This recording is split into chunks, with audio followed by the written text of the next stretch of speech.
പറമ്പിക്കുളം യാത്രയാണ്. ഇപ്രാവശ്യം പറമ്പിക്കുളത്തേക്ക് വന്നേക്കുന്നത് മൺസൂണിലാണ്. നമുക്ക് ഈ മൺസൂണിൽ പറമ്പിക്കുളം ഒന്ന് എക്സ്പ്ലോർ ചെയ്യാം. പറമ്പിക്കുളത്തേക്ക് നമ്മൾ ഇടയ്ക്കിടയ്ക്ക് വരാനുണ്ടെങ്കിലും മൺസൂണിൽ ഇപ്പോൾ വന്നിട്ട് കുറച്ച് നാളായി.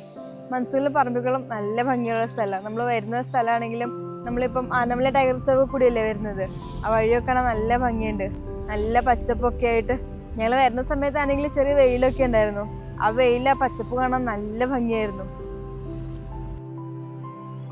ഞങ്ങളുടെ വീഡിയോസൊക്കെ കാണുന്നവർക്കറിയാം, ഞങ്ങൾ മിക്കപ്പോഴും പറമ്പിക്കുളത്ത് വരുമ്പം ഇവിടെ വന്ന് ബാംബു റാഫ്റ്റിംഗ് ചെയ്യാറുണ്ട്. അങ്ങനെ ഇന്ന് ഇവിടെ വന്നപ്പം ഇവിടുത്തെ ബാംബു റാഫ്റ്റിങ്ങിലെ ചേട്ടന്മാർ പറഞ്ഞു അവിടെ 2 മുതല കിടക്കുന്നുണ്ടെന്ന്.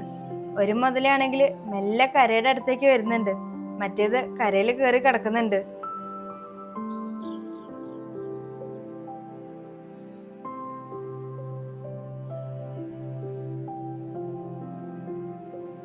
ഈ 2 മുതലുകളും ഷൂട്ട് ചെയ്ത് നിൽക്കുമ്പോഴാണ് ഇവരുടെ ബാക്കിലുള്ള ഐലൻഡിലായിട്ട് ഒരു ആനയെ കാണുന്നത്.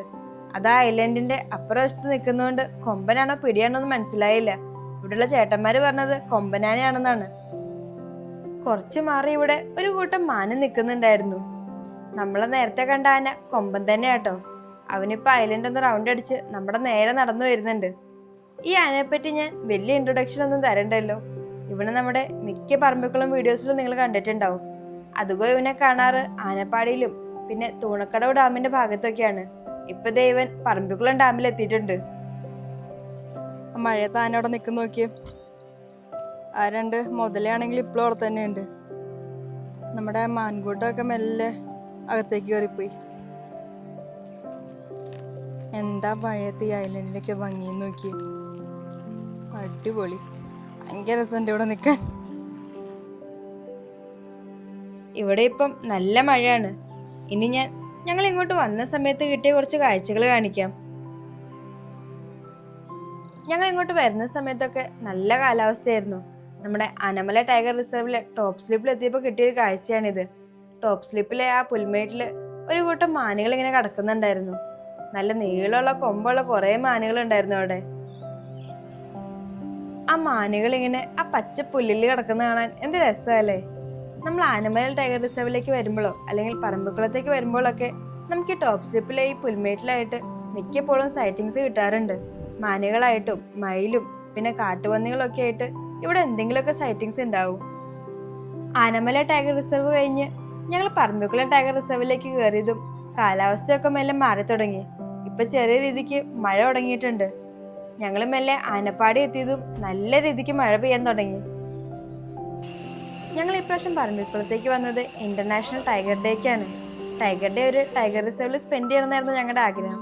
അങ്ങനെ പറമ്പിക്കുളത്ത് വന്നപ്പം ടൈഗർ ഡേ പ്രമാണിച്ച് ഇവിടെ 3 സഫാരി വണ്ടി ഇനാഗുറേറ്റ് ചെയ്യുന്നുണ്ട്.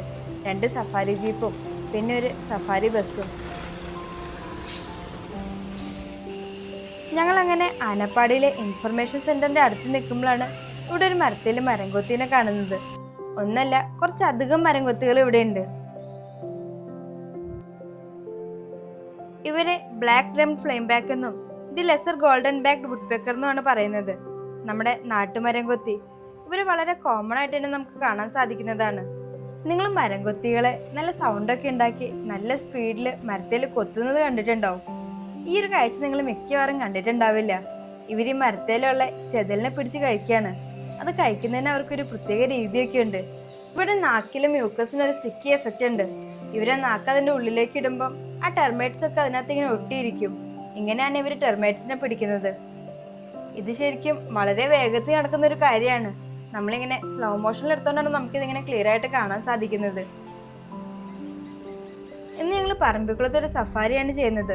ഞങ്ങളുടെ സ്വന്തം വണ്ടിയിലാണ് പോകുന്നത്. ഈ റോഡിന്റെ 2 സൈഡിലായിട്ട് ഇപ്പം മഴയൊക്കെ പെയ്തുകൊണ്ട് നല്ല പോലെ പുല്ല് വളർന്നിട്ടുണ്ട്. ബീഡിംഗ് ഒന്നും നടക്കാത്തതുകൊണ്ട് നമുക്ക് ഈ റോഡ് സൈഡിലായിട്ട് അനിമൽ സൈറ്റിംഗ് കിട്ടുക എന്നുള്ളത് കുറച്ച് ബുദ്ധിമുട്ടാണ്. ആനയൊക്കെ നിൽക്കുവാണെങ്കിൽ നമുക്ക് കാണാം, അല്ലാതെ ചെറിയ അനിമൽസ് ഒക്കെ ആണെങ്കിൽ നമുക്ക് കാണാൻ വളരെ ബുദ്ധിമുട്ടാണ്. ഇപ്പോഴത്തെ ഓണമൊക്കെ ആവാറായല്ലോ. ഫാമിലിയൊക്കെ ആയിട്ടൊരു 1 ഡേ ട്രിപ്പ് പ്ലാൻ ചെയ്യുന്നവർക്ക് പറ്റിയ സ്ഥലമാണ് പറമ്പിക്കുളം ടൈഗർ റിസർവ്. ഇവിടെ വന്ന് ഇവിടെ ഒരു സഫാരിയൊക്കെ എടുത്ത് ഇവിടുത്തെ ബാംബു റാഫ്റ്റിംഗ് ഒക്കെ ചെയ്ത് നിങ്ങൾക്ക് വൈകുന്നേരമൊക്കെ ആകുമ്പോഴേക്കും തിരിച്ചു പോവാം. അതല്ല, നിങ്ങൾക്ക് ഇവിടെ സ്റ്റേ ചെയ്യണമെന്നുണ്ടെങ്കിൽ ഇവിടെ ഇഷ്ടം പോലെ സ്റ്റേ ഓപ്ഷൻസും ഉണ്ട്.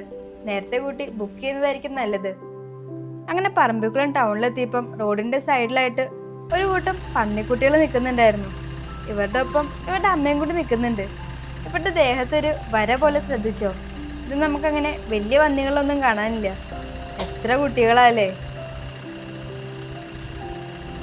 ഞങ്ങൾ നേരെ പറമ്പിക്കുളം ഡാമിൽ പോയി തിരിച്ചു വന്നപ്പോഴുണ്ട് നമ്മുടെ പറമ്പിക്കുളം ടൗണിൽ ഒരു ടൈഗറും ലെപ്പേർഡും. ടൈഗർ ഡേ പ്രമാണിച്ച് ഇവിടുത്തെ ഫോറസ്റ്റ് ഡിപ്പാർട്ട്മെന്റ് കണ്ടക്ട് ചെയ്തൊരു പരിപാടിയാണ്. ശരിക്കും പറഞ്ഞാൽ പറമ്പിക്കുളം റൗണ്ട് മാറി കുറച്ച് നേരത്തേക്ക് ഇതൊരു തൃശ്ശൂർ റൗണ്ടായി. ഇങ്ങനെ ഒരു ടൈഗറിനെ ലെപ്പേർഡിനെ നമ്മുടെ പറമ്പിക്കുളത്ത് കാണാൻ പറ്റുമെന്ന് ഞാൻ തീരെ പ്രതീക്ഷിച്ചില്ല. ഇവിടെ ഇഷ്ടംപോലെ സഫാരി വണ്ടിയിൽ വന്ന ആൾക്കാരും പിന്നെ ഇവിടുത്തെ ലോക്കൽസൊക്കെ ഉണ്ടായിരുന്നു. എല്ലാവരും ഇവിടെ നിന്ന് കുറച്ചു നേരം ഇത് എൻജോയ് ചെയ്യുന്നുണ്ടായിരുന്നു. അങ്ങനെ ഞങ്ങളിവിടെ കുറച്ചു നേരം നിന്ന് അവിടുത്തെ പുലിക്കളിയൊക്കെ കണ്ടു. ഇനി നമുക്ക് നേരത്തെ നമ്മളുണ്ടായിരുന്ന ആ ഒരു ബാംബു റാഫ്റ്റിന്റെ സ്ഥലത്തെ കാഴ്ചകളിലേക്ക് തിരിച്ചു പോകാം. ദൂരെ കാണുന്നത് നമ്മുടെ വീട്ടിക്കുന്ന് ഐലൻഡാണ്. ആ ഐലൻഡിൽ ഇപ്പം 2 ആന നിൽക്കുന്നുണ്ട്. 2 നല്ല കൊമ്പന്മാരാണ്. അത്യാവശ്യം ദൂരത്ത് അവർ നിൽക്കുന്നത്. നമ്മുടെ മുന്നത്തെ വീട്ടിക്കുന്നിലെ വീടൊക്കെ കണ്ടിട്ടുള്ളവർക്ക് അറിയാം. അങ്ങോട്ട് പോകണമെങ്കിൽ തന്നെ നമുക്ക് 1 മണിക്കൂറിനടുത്ത് ഇവിടുന്ന് തുഴഞ്ഞു ബോട്ടിൽ വേണം പോവാൻ.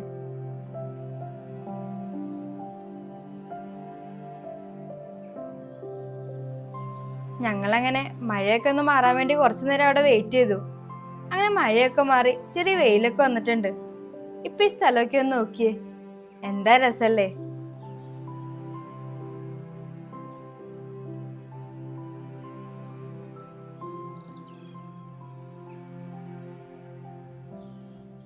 ആ മുതൽ 2 പേരും ഇപ്പോഴും അവിടെ തന്നെ ഉണ്ട്. ഇപ്പൊ കുറച്ച് കേറിയാണ് കിടക്കുന്നതെന്ന് മാത്രം. അതിലാ വലിയ മുതലാണെങ്കിൽ അതിന്റെ വായൊക്കെ തുറന്നു പിടിച്ചാണ് കിടക്കുന്നത്. ഈ മുതലകൾ ഇങ്ങനെ വാ പൊളിച്ചു കിടക്കുന്ന കാണുമ്പം അത് അറ്റാക്ക് ചെയ്യാൻ വേണ്ടി കിടക്കാന്ന് നമ്മൾ വിചാരിക്കും. പക്ഷെ സത്യം അതല്ല. ഈ ക്രൊക്കോഡൈൽസ് ശരിക്കും കോൾഡ് ബ്ലഡഡ് ആണ്.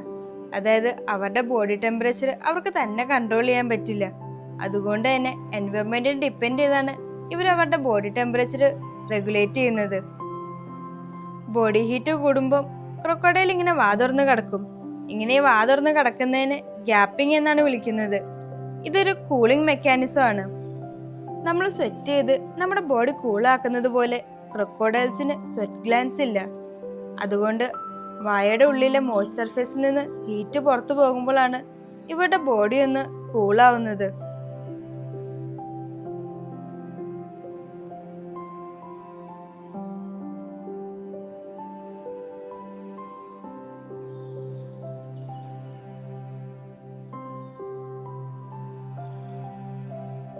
അവിടെ ആ പുള്ളിമാനുകളൊക്കെ നമ്മളെ തന്നെ നോക്കിയാണ് നിൽക്കുന്നത്.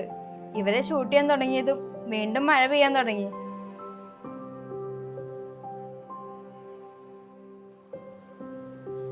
ഇതൊന്നും തന്നെ മൈൻഡ് ചെയ്യാതെ ആ മഴയത്ത് ആ കൊമ്പൻ അവിടെ നടന്ന് പുല്ലൊക്കെ പറിച്ച് കഴിച്ച് നിൽക്കുന്നുണ്ട്.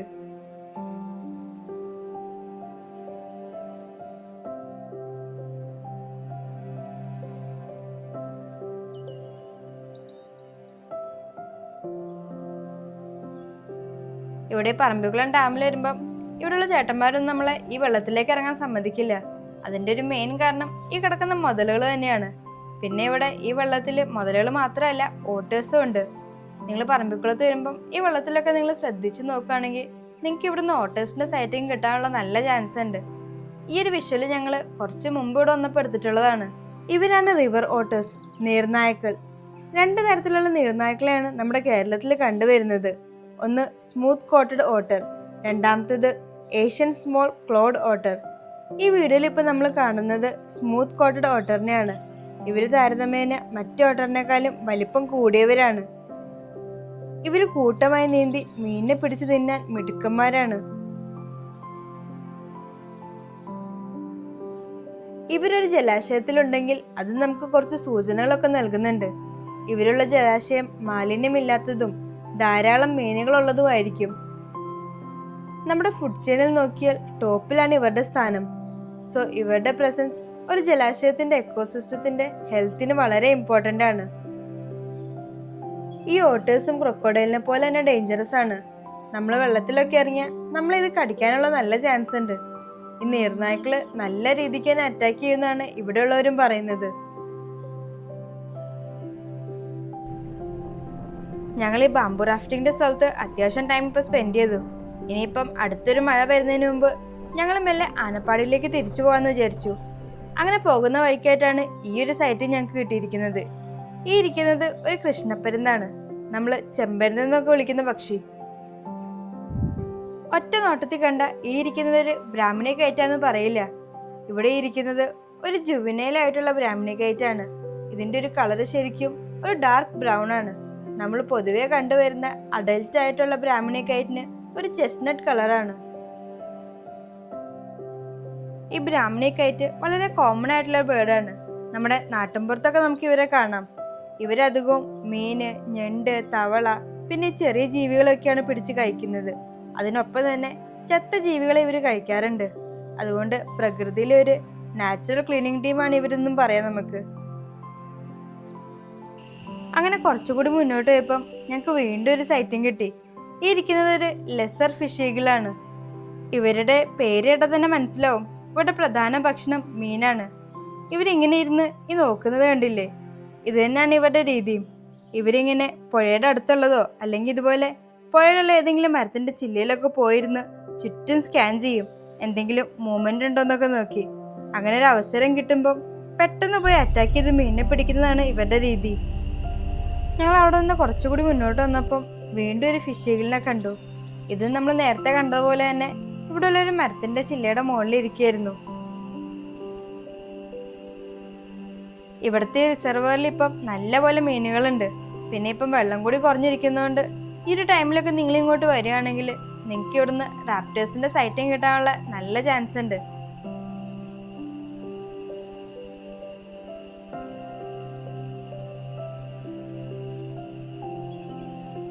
അങ്ങനെ നമ്മൾ ഫിഷ് ഈഗിളിനൊക്കെ അവിടെ വിട്ട് മെല്ലെ മുന്നോട്ട് പോവാണ്. പൊതുവേ നമ്മൾ ഈ റൂട്ടിൽ വരുമ്പോൾ നമുക്ക് ഇഷ്ടം പോലെ പുള്ളിമാനുകളുടെ സൈറ്റിംഗ് കിട്ടാറുണ്ട്. ഇന്ന് നമുക്കങ്ങനെ അധികം പുള്ളിമാനിനെ ഒന്നും ഈ റൂട്ടിൽ കാണാൻ പറ്റിയിട്ടില്ല.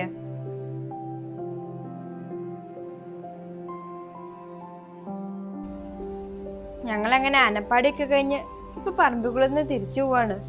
പോകുന്ന വഴിക്ക് ആനമല ടൈഗർ റിസർവിലാണ് ഈ ഒരു സൈറ്റിംഗ് കിട്ടിയത്. ഒരു ഗ്രേ ലങ്കൂറാണ്. ആദ്യം ഞങ്ങൾ ഈ ഒരു ഒറ്റ ലങ്കൂറിനെ കണ്ടിട്ടുണ്ടായിരുന്നുള്ളൂ. പക്ഷെ ഇതിന്റെ ബാക്കിലൊക്കെ ആയിട്ട് കുറച്ച് ദൂരം മാറി വേറെ ലങ്കൂറുണ്ട്. ചിലതൊക്കെ ഇങ്ങനെ ഇലയുടെ അടുക്കായതുകൊണ്ട് നമുക്ക് കാണാനൊന്നുമില്ല. ഇടയ്ക്ക് ഇവര് ചാടുന്നതിന്റെ സൗണ്ട് മാത്രം കേൾക്കാം. ഈ ഒരു ഗ്രേ ലങ്കൂർ ഇവിടെ ഇരിക്കുന്നത് കാണാൻ നല്ല രസമുണ്ട്. അത് ആ മരത്തിനെ കെട്ടിപ്പിടിച്ചിരിക്കുന്ന പോലെ തോന്നുന്നുണ്ട്. ഇടയ്ക്കൊന്ന് തല അങ്ങോട്ടും ഇങ്ങോട്ടും ഇട്ട് നമ്മളൊന്ന് നോക്കും. പിന്നെ ഇടയ്ക്ക് ആ സൈഡിലുള്ള ചെടിയുന്നത് എന്തോ പറിച്ച് കഴിക്കുന്നുണ്ട്.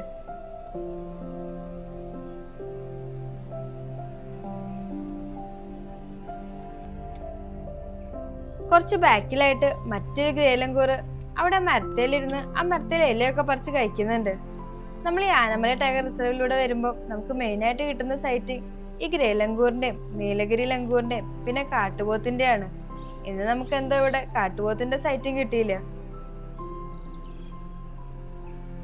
അങ്ങനെ ഈ ഒരു യാത്ര ഇവിടെ അവസാനിക്കുകയാണ്. വീഡിയോ നിങ്ങൾക്ക് എല്ലാവർക്കും ഇഷ്ടപ്പെട്ടു എന്ന് വിചാരിക്കുന്നു. പുതിയൊരു വീഡിയോയുമായി വീണ്ടും കാണാം. Thanks for watching.